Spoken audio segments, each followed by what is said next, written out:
הורים ותלמידים יקרים, הערב אנחנו יוצאים יחד למסע מרגש במעבר אל מסלולי מצוינות חדשים ומרתקים והזדמנויות וחוויות שיחכו לכם בשנה הבאה.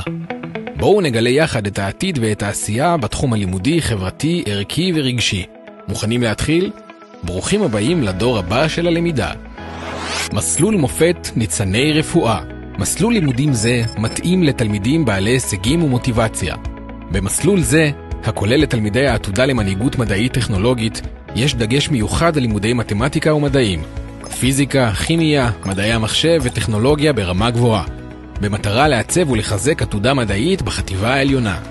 מה נלמד במסלול?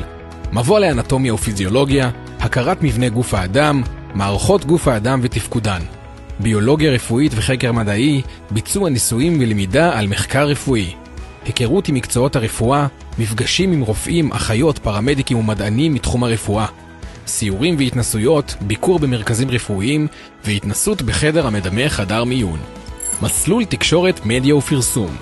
המסלול מציע לתלמידים הזדמנות להכיר את תחומי המדיה השונים, לפתח חשיבה ביקורתית ויצירתית ולהתנסות בכלים מעשיים בעולם הדיגיטלי.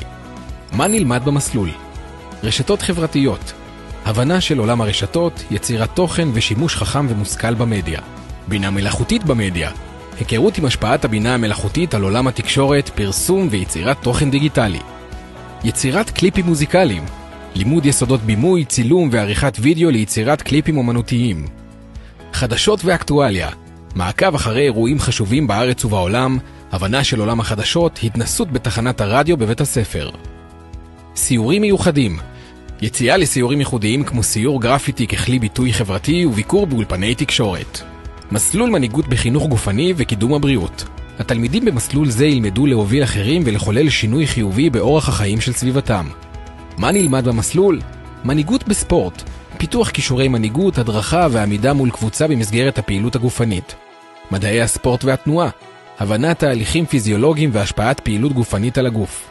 ספורט קבוצתי ואישי, התנסות בענפי ספורט שונים, שיפור יכולות אישיות ושיתוף פעולה קבוצתי. פעילויות חווייתיות וסיורים, השתתפות באירועי ספורט, ימי בריאות וסיורים מקצועיים במרכזי ספורט מובילים, וכן מפגש עם דמויות מפורסמות מהספורט. אז איזה מסלול למידה יתאים לכם?